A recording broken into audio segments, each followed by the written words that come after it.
এটা কি এমন স্পেশাল জায়গা যে এটাকে এভাবে সাজাইতে হবে?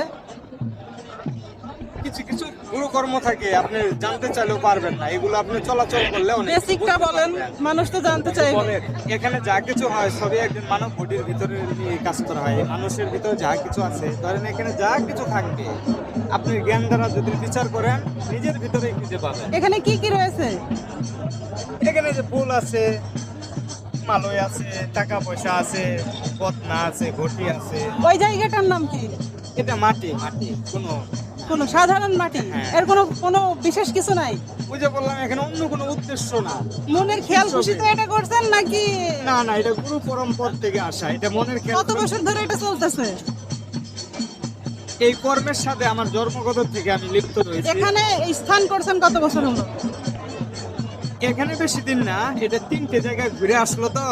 এখানে এখানে প্রায়